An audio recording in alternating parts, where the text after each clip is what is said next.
அதாவது 2024ஆம் ஆண்டு தசரா திருவிழாவை முன்னிட்டு திசையன்மலைக்கு அருகாமையில் இருக்கக்கூடிய முருகேசபுரம் என்ற நகரத்திலே நமது காளி பூஜைக்கு நெல்லை முத்துமாரி வில்லிசை குழுவை ஆதரித்து இந்த முருகேசபுரத்து பக்த கோடி பெருமக்கள் சார்பாக நமக்கு மலர் மாலையை மாணிக்க மாலையாகவே அளித்திருக்கிறார்கள். எனது அருமையான கொம்பையான அண்ணாச்சி அவர்களும் இந்த ஒரு முத்தாருடைய செல்ல பிள்ளைகளாகிய முருகேசபுரத்து பக்தர்களுமாக யாத்தா முத்தாருடைய அருளாலே வாழ வேணும், வளர வேணும், சன்னதி போல எந்த வீடும் சென்றாலும் தங்கமாக இருக்க வேணும். செய்யும்போது சென்ற வீடம் கேட்க வேணும். வாழ்வோடு துறைவிட்ட செல்வத்தோடு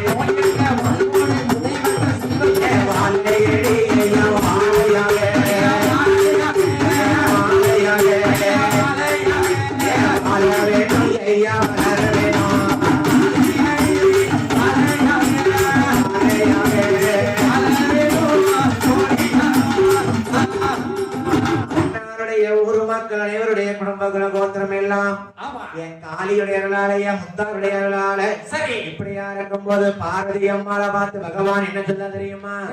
அம்மா மச்சரு செய்யாமா சுரைவாது சூரனையோ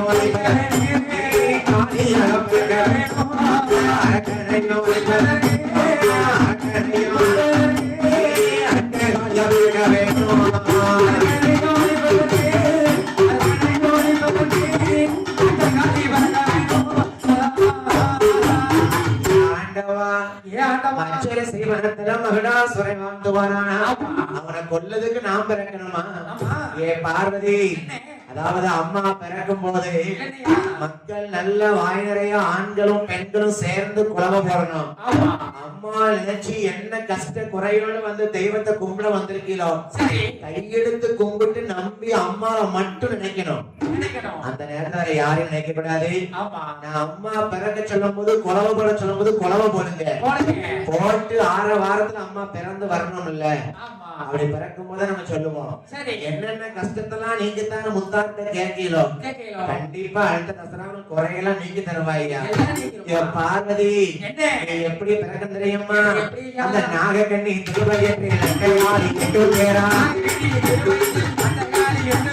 காளியாக பிறக்க வேணும் கட்டத்தடி பார்வதியே,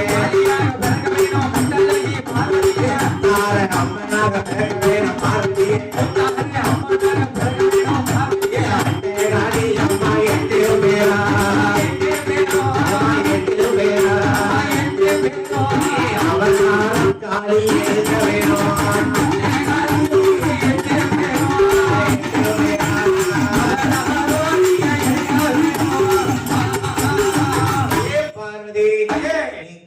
பிறக்க வேணும், அரக்கனை கொல்ல வேணும், முத்தாரம்மனை பிறக்கணும், மகுடனை கொல்ல வேணும். நீ அட்டகாரி 8 பேரா பிறந்து பார்வதி அம்மால போய் சக்தி சொர்பனியா பிறக்கணும்.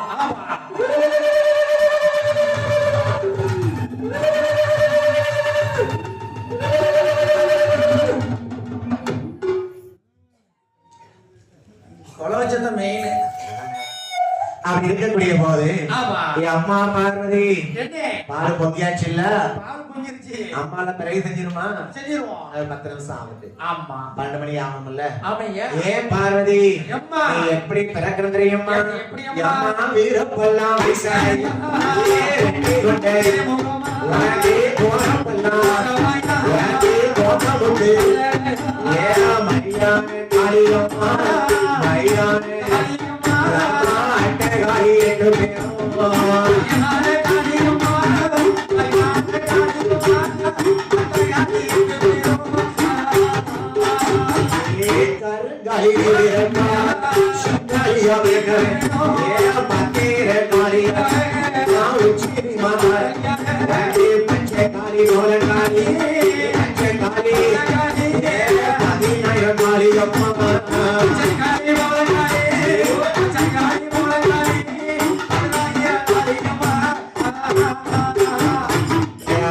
பார்வதி பச்சை பச்சைக்காளி பவரக்காளி கருங்காளி செங்காளி ஊதாக்காளி உச்சுமக்காளியா பிறக்கணும். நீ பார்வதி முத்தார் அம்மனா இந்த ஈசனோடு ஒரு காலத்துல வந்து உட்கார்ந்து இருப்ப. முத்தார் அம்மனா பிறக்கும் போது பார்வதி ஒன்னின தனியா விட மாட்டேம்மா, விடவே மாட்டேன். உனக்கு பக்கத்துல நான் ஞானமூர்த்தி ஈசனா இருந்து வர கொடுப்பேன். உன் கூட மட்டும்தான் இருப்பேன், வேற யாரோட இருக்க மாட்டேன். காளி கூடயோ மாறி கூடயோ முப்படாதி பத்திராளி கூடயோ உட்கார மாட்டேன். பகவானே நாம இப்படி சாதாரணமா போக கூடாது, நம்ம என்ன வடிவம் கொண்டு போகணும். குறத்தி போல வடிவம் கொண்டு வடிவம் கொண்டு நம்ம குலசிக்குத்தான் போக வேணும். வடிவம் கொண்டு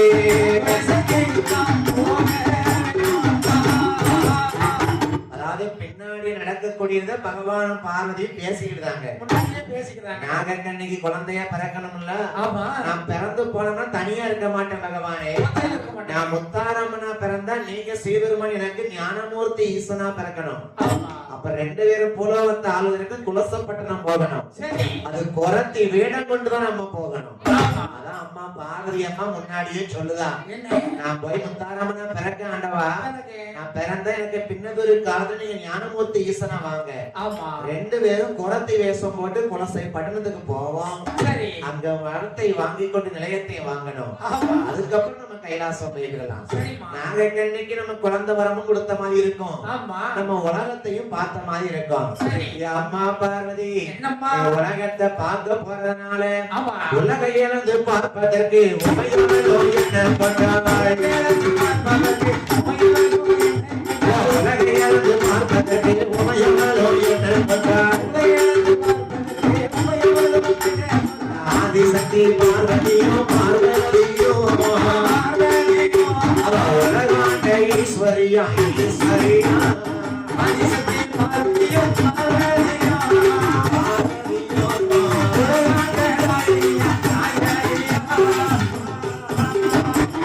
அம்மா பார்வதி நாகக்கண்ணிக்கு பிள்ளையா நீ பிறக்க போற, உலகத்தை பார்க்க போற. அதனால உன்னை என்னையில இருந்து உலகம்மான்னு ஒரு மக்கள் சொல்லி கும்பிடுவாங்க.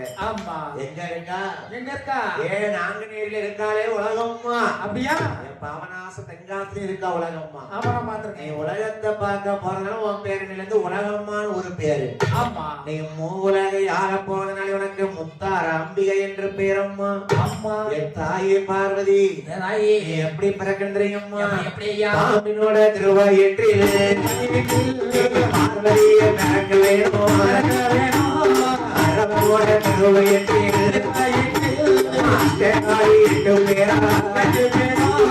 அவதாரம் எடுத்து வேணும்.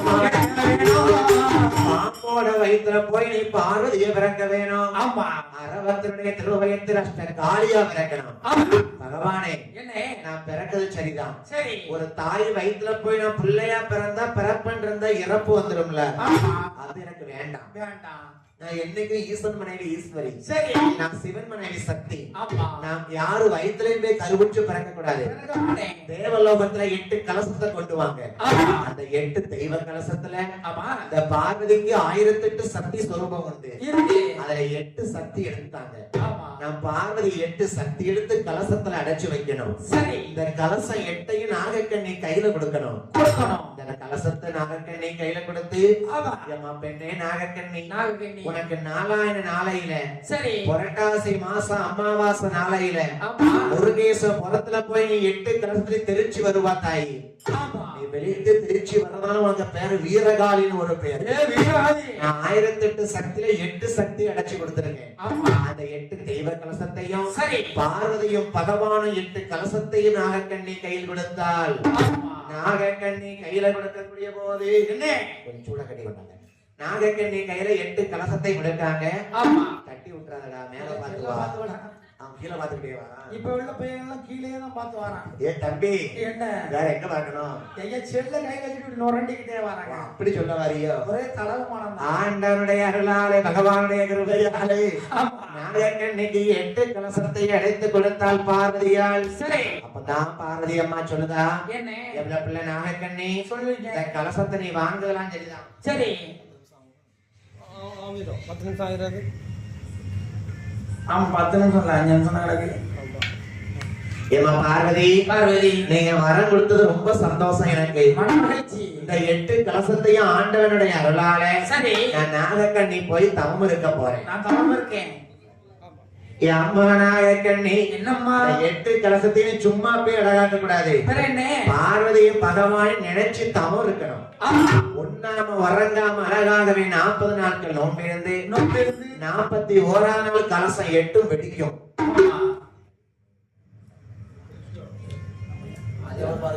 8 கலசத்தையும் கை கொடுத்தால் பகவான் மனைவி பார்வதியா நாகக்கண்ணி கலசத்தை வாங்கிக் கொண்டு எம்மா கலசமதை வாங்கிக் கொண்டு கலசமதை வாங்கிக் கொண்டு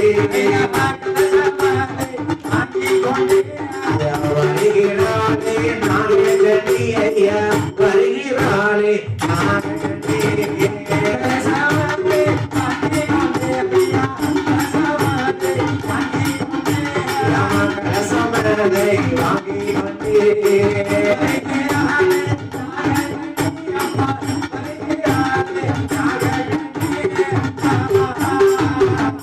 கலசத்தையும் பார்வதி அம்மாள் கரத்திலிருந்து வாங்குகிறாள் நாகக்கண்ணி.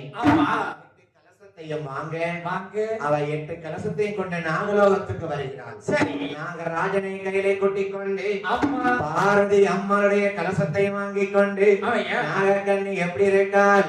என்னை அன்று முதல் குடிமகன்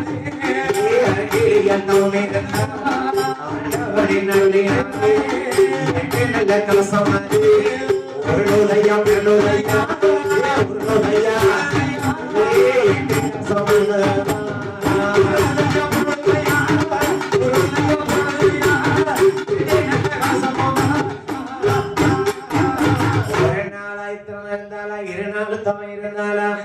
பார்வதி அம்மாள் கொடுத்த 8 கலசத்தையும் வாங்கிக் கொண்டு நாகக்கண்ணி தவம் இருக்கிறாள். 40 நாட்கள் தவம் இருந்தாள். 40 நாட்கள் தவம் இருந்து 41ஆவது நாள் கலசம் 8 உருளுது பெறலுது. அம்மாடி என்ன இந்த கலசம் இப்படி கிடந்து உருளுது? ஏன் தம்பி உருளுது? எதுக்கு? பார்வதி அம்மாவுடைய சக்தியை அடைச்சு வச்சிருக்கு. அவ சக்தியை அடைச்சு வைக்க போயிட்டு கலசம் உருளுது தாங்க முடியாம அது நாளாகி போச்சு. ஏன் 40 நாட்கள் கலசத்துக்குள்ள அடைச்சு இருக்கா பார்வதி சக்தி. 41ஆவது நாள் ஆச்சு. சரி, 41ஆவது நாள் கலசம் 8 இருக்க முடியாம உருளுது கிடந்து. எப்ப கலசத்தை விட்டு வெளியே வருவோம்னு பார்வதி பார்த்தா. மக்கள் நல்லா கவனிச்சீங்களா? இன்னைக்கு ஒரு நோன்பு விரதம் இருக்குல்ல, 41 நாள் ஒரு மண்டலம் விரதம்னா கண்டிப்பா நமக்கு நினைத்த காரியம் நடக்கும். அதான் 41ஆவது நாளில நாகக்கண்ணி கொண்ட கலசம் 8 வெடிக்க போகுது. சரி, புரட்டாசி மாசத்தில நாளையில நல்ல செவ்வாய்க்கிழமையில முருகேசபுரத்து ஊருக்குள்ள என் தாய்மார்கள் எல்லாம் தயாரா இருந்துக்கோங்க. அம்மா முத்தாறு பிறக்கும் போது காலி பிறக்கும் போது காலை நீட்டி உட்கார்ந்த மக்கள் தயவு செய்து காலம் அடக்கிக்காங்க. யாரும் முட்டை கிட்ட கூடாது. ஒண்ணும் பிரச்சனை இருக்கணும். காலை நீட்டி உட்கார்ந்த மக்கள் காலம் அடக்கி உட்கார்ந்துருக்காங்க. இப்படியாக இருக்கக்கூடிய போது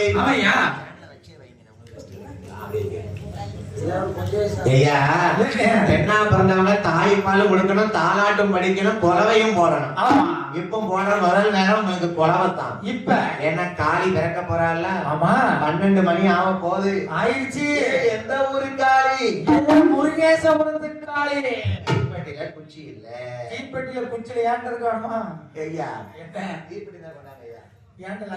என் தம்பி அம்மா 8 கலசத்தை வாங்கிக் கொண்டு அந்த 8 கலசத்தை எப்படி நோம்பு இருக்க பாருங்க.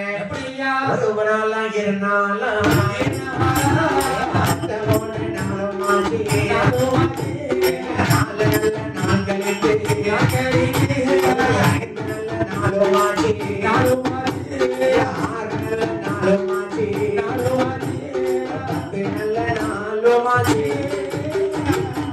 நல்ல நாளோ மாறி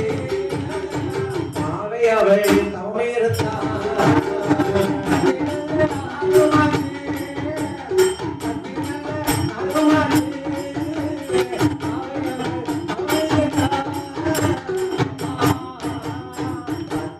ஆச்சு, 20 நாள் ஆச்சு, 30 நாள் தவம் இருந்தால் நாகக்கண்ணி 40 நாள் தவம் முடிஞ்சது கலசம் 8 உருளுது நாளான நாளையில நல்ல செவ்வாய்க்கிழமையில முருகேஸ்வரம் நகரத்துல 8 கலசமும் உருளுது பெறலுது பாருங்க அந்த கலசத்துல இருந்து பாம்பு அழகாத்த கலசத்துல பாம்பு குஞ்சுதான பிறக்கணும் இல்ல மனிதர்கள் யாரும் உருவத்துல வந்து மனுஷ பிறகு பிறக்கணுமே அந்த கலசத்துல அடைச்சிருக்கு யாரு அடைச்சிருக்கு யாரு இருக்காளே ஈஸ்வரன் மனைவி ஈஸ்வரி பார்வதி சக்தி 1008 சக்தி உள்ள கலசத்துல அடைச்சு வச்சிருக்கு 8 கலசமும் எப்படி 8 முட்டையிட்டு அடகாப்பா அதே போல 8 கலசத்தையுமே நாகக்கண்ணி அடகாத்த மாதிரி சுத்தி சுத்தி வச்சிருக்கா 41வது நாளையில நம்ம புரட்டாசி மாத்தையில அழகுடைய முருகேஸ்வரத்துக்குள்ள யாரு பிறக்கா பாருங்க நம்ம போடுங்கம்மா ஒரு குலவை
கொஞ்சம் சாமி பிறந்தறிஞ்ச கூட்டி வைங்க அம்மா பிறந்தவன கூட்டி பாத்துக்கோங்க ஏமா போடுங்கம்மா ஒரு வல்லவன்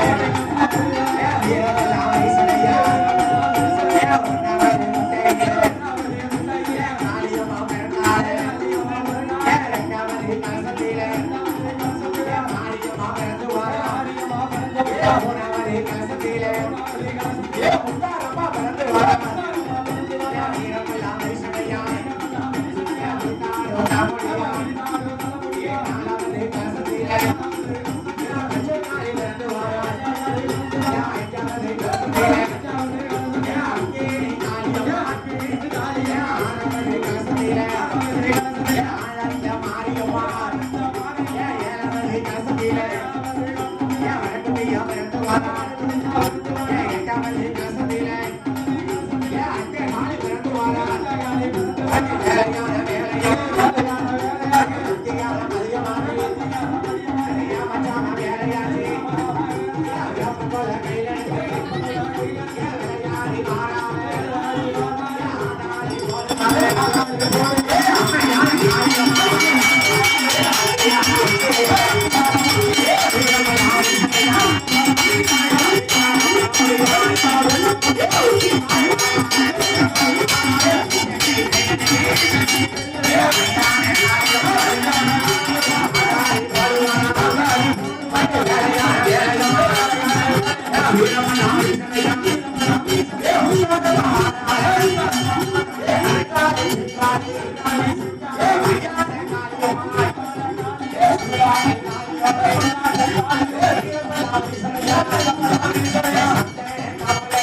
Thank you.